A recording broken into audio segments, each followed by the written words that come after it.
Ladies and gentlemen, good afternoon. Welcome on the Culture News. My name is David SERERO, and I have the pleasure to have today a fantastic producer. He has produced extremely important shows off-Broadway and on Broadway as well. His name is Mr. Michael ALDEN. How are you, Michael, today? I'm very well today. Thank you, David. It's good to hear from you. It's a pleasure and it's an honor to have such an important producer over the phone. It is really a pleasure.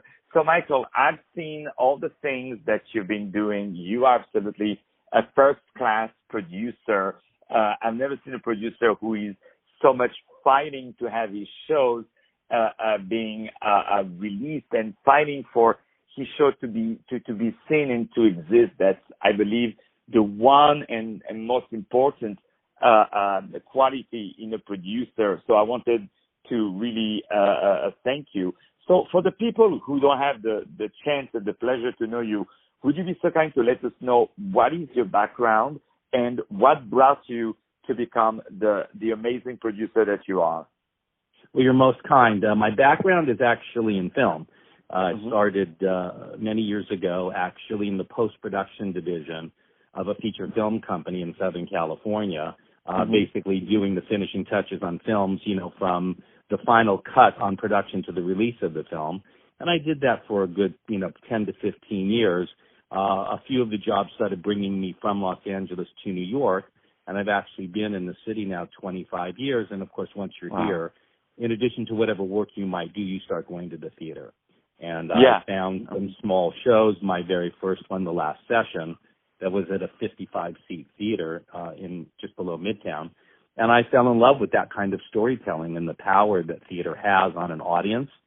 And I started transitioning a little bit more from film, although I still do film, into doing theater with a focus on wanting to do plays and musicals about the misunderstood outsider, people that we don't often pay attention to. And in that world, those are the kinds of shows that attract me. Yeah, no, definitely, and they attract a lot of people, and the critics, they love everything you put together. You kind of created your own brand into producing and your own signature, whether it's on film or whether it's on plays. So just to make us dream a little bit for the young producers who are listening to this radio show, just tell us about the plays that you have produced already and some of the movies that you have produced. Sure, certainly. After The Last Session, as far as my Broadway productions, I was honored to do Sarah Jones' Bridge and Tunnel on Broadway. It was a one-person show where Sarah plays multiple characters from multiple countries, both male and female, and her ability to encapsulate their personalities and their voice was amazing. And she told stories from around the world. I was also involved with Grey Gardens, the musical, about Jackie Kennedy's cousins. Last season, I was very honored to be a part of Disgraced, which is a Pulitzer Prize-winning play that really deals with bigotry, perception, the way we see people and what we think first. I think that with that play, it basically defines the idea of how many times do I have to accuse you of being something before you actually become it in my eyes.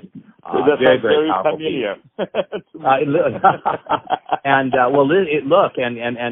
to the conversation of being the misunderstood outsider, that play was the most licensed play in the United States last year. So I'm so pleased and honored that the message got out there. On movies, in the way back, I did Kissing Jessica Stein. I was a producer on Just Cause, which was more of an action thriller type film. I did my first documentary was Unzipped about Isaac Mizrahi. So kind of like diverse across the board, and then very small. There's a very small piece, associate producer on The Hours with Meryl Streep and Nicole Kidman. Oh yeah, that was one of the best movie ever. It's funny because this film you enjoy it when you watch it, but I'm wondering if you not even enjoy it more once you leave the movie theater, and I hope people will understand what I mean, because it really carries such a big thought in your head that is, well, I mean, the opposite of chocolate. You know what I mean? You eat the chocolate, you like it at the moment, then you come home and you see your belly with you regret it. So it's the opposite. Absolutely, absolutely. It's calorie free, but tastes just as good. That is hilarious. That is, yeah, I really, really agree with you. And now, my dear Michael, you are preparing for us a show. I must say, because I have some privilege, okay? I was able to watch already the show. But let me tell you guys, what you are going to see off-Broadway at this great venue that is called the New World Stages, which is on 50th Street, and I believe it's 8th Avenue, the street or the that corner. That is correct. It's between 8th and 9th. 8th and 9th, yeah, absolutely. Thank you for reminding me. Exactly, 340 West 50th Street, on New World Stages. You are going to see a one-woman show. But I think the title one-woman show is way too small for that lady, because she plays like 10, she takes the stage like 20 people. Of course, you know who it is. It's Monica Piper. She is a first-class, Emmy Award-winning and Golden Globe-nominated writer, actress, and comedian, Monica Piper. And she is going to star into this great comedy. And again, the word comedy is too small because it's hilarious, it's entertaining, it's fun, it's well written, everything. It's called Not That Jewish, okay? And I'm sure that for our New Yorker audience, they must have seen all the massive advertising around with the lobster. You see, Not That Jewish with the lobster. So I'm sure now people are seeing what I'm talking of. It is so hilarious. Why don't you tell us, my dear Michael, a little bit about this great idea that you put together? Well, not my idea, obviously. I was just fortunate enough to come across Monica in Los Angeles, where she was developing her show, Not That Jewish, and it was to play a few weeks at a small theater in Los Angeles and ended up running for 16 months. Wow. It is an autobiographical ride. It is, for me, reminiscent of Billy Crystal's 700 Sundays. Yeah. It has a feeling like Lost in Yonkers, a Neil Simon kind of familial, comedy, because although you are rolling with laughter, each step that you take from her child up to her adulthood, there's those moments of pain and growth, whether it be challenged with a disease, the loss of a parent, or the struggles of being a single mother. So she traverses those experiences, again, with great humor. But as you said before, when you leave with calorie-free chocolate, her story resonates because her story resonates for all people, Jewish or non-Jewish, because it deals with family and tradition and community. And I think that we, especially in this day and age, hunger for that sense of community, that sense of what it feels like to sit around a kitchen table and make eye contact and engage with other people. And in Monica's storytelling, she brings us back to that wonderful world of family and friends and hope and tradition and community. Yeah. And again, too, with hysterical humor. I mean, I guarantee you, it is so effective from like the first 20 seconds. it is really, really effective and very, very funny and well played and well written, really. He's a very smart writer, absolutely. Oh, yeah, no, that was really amazing. And also, what you said, the quality of that show, this is not a show that is only for Jewish people. You know what I mean? It's a show that is for everybody. Everybody can see it and definitely relate to it. Of course, it has some Jewish humor, but it's so much part of the American culture that everybody can enjoy it, regardless of your religion or your ethnicity or anything like that, right? Yes, absolutely. And I think that the audiences will know her because of her comedy writing. Yeah. She's the words behind, shows on Roseanne, Mad About You. She won her Emmy for her work on Rugrats.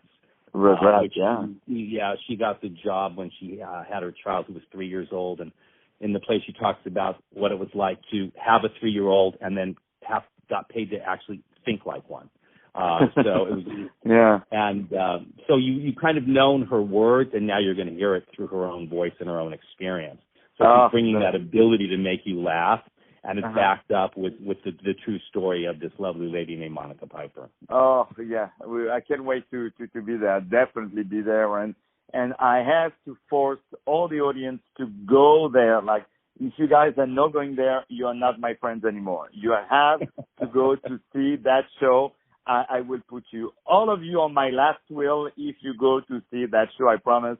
This is a fantastic show, and Monica Piper, she's like a bomb on stage, really. She has that energy. She's explosive. She's going to the audience like I've never seen that, and she's fresh as a 25-year-old, really. She's amazing. So one thing, Michael, I wanted to ask you. So the performance begin on October 6th, right? That is. October 6th is our first preview, and our opening night is October 23rd. October 23rd. Well, definitely we'll be there. And we can purchase the tickets on telecharge.com, right? You can go to telecharge.com, or you can check us out at notthatjewish.com. Yes, notthatjewish.com. Yeah, it's a website that I've been going for the last 20 years before even there was the show. Every time I wanted to meet a girl who was not Jewish, she said, "No, you're Jewish. I cannot date you." I said, "No, I'm not that Jewish, you know." So I tried that excuse, but unfortunately it didn't work out very well for me. And also there is a phone number that is 212-239-6200 to book the tickets for this amazing show. And also, since you are the producer, Michael, allow me to ask you. I know that how much when you invest in a show, this is something that this is the best investment. And I'm not going to teach you anything. I just say it for our audience. This is the best investment. I tell you why. Because you buy a stock, okay? You buy a stock of Apple. You buy a stock of Disney. You're not going to get anything from it, but eventually maybe 1% and 2%. And between us now, everything's going down. But when you invest in a show, you are investing in something that you can say to people, "Hey guys, I'm one of the investors of that show. I've never been in the streets to say, hey guys, I buy some stocks of Apple, maybe not Apple because we are on iTunes TV, so we love Apple. No, but I mean like of another brand or Verizon, for example, or T-Mobile, or you're not so proud of it, But when you invest in a show, first of all, you are helping you're like sponsoring almost the creativity and the arts, and also when the show works well, which I'm sure that on Not That Jewish, it will be a massive hit. You can make a huge return on investment. Look at Hamilton, look at all the shows who are out there, and Michael, definitely about it because you have the experience of taking hits and taking them to the high level. So if I want to invest on your show, is it still possible? Because I know that we're quite at the end, but I'm always taking my chances. Can I still invest in your show? Yes. The answer is yes. We're now just raising the reserve. We had a creative team change midsummer, and so I had to do a little bit of starting over. So we're just finishing our raise now. There's a tad bit left. But I wanted to add on to what you're saying, because some plays and musicals make money and some plays and musicals don't, just like stock. But the difference when you're investing in theaters, you're also investing in community. And I think that everybody who loves theater will remember the first time a friend or relative, their parent, took them to a show. And when they saw something that sparked their interest and their heart, it's a memory you never forget. And you're joining with another group of people to help that happen for another person. Because, I've always said that if one new person comes to the theater and is inspired to be a better communicator and to make eye contact with other people and to put the cell phone down and engage in community, then I've done my job as a producer. Oh, you did more than that. You brought happiness to not only a lot of artists, but also a lot of audiences. So if some of our David, David, you can come right over and invest. I'll meet you in an hour. Oh, definitely. My check is ready. I can give you as a deposit. I can give you my mother-in-law. You can take her. I'm not sure she will count that even as one unit, but. Oh, now. You're going to want to be able to go home tonight. Be nice. But anyway, she's available. But yeah, definitely. So if I want to contact you, if some of our audience members want to contact you, they can go on michaelaldenproductions.com. There is a contact page and also your first-class consultant. If anyone wants to produce and wants to know all the secrets of production, whether it's Broadway stage or Broadway stages or films, Michael Alden is definitely the guy around. So just let me spell it out for you. It's Michael, Michael, and Alden is ALDEN Productions, and the website is michaelaldenproductions.com. And definitely you can ask Mr. Alden to be a consultant, but most importantly, you want to invest into the show. Not That Jewish, because everything that Monica Piper touches, it changes into gold. That's one thing I can guarantee you. So, my dear Michael, is there anything that you would like to add? No, I would just like to have you be my representative from here on out and talk about who I am and what I do. I feel so much better about myself when you're speaking about me.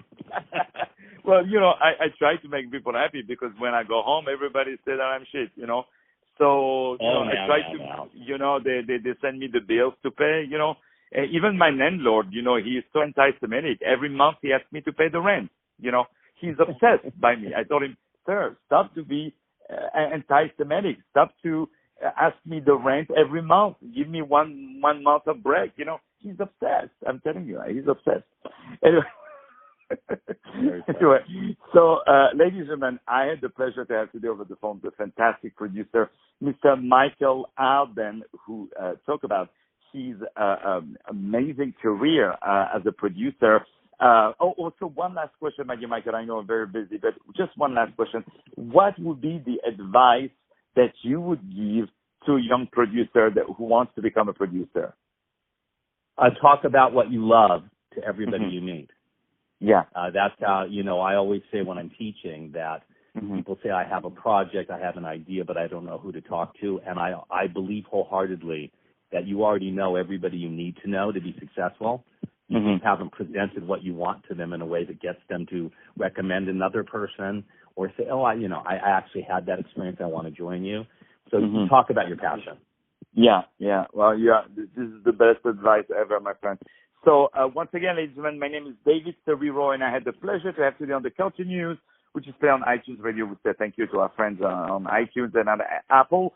And also, my dear Michael Alden is also producing this fantastic one-woman off-Broadway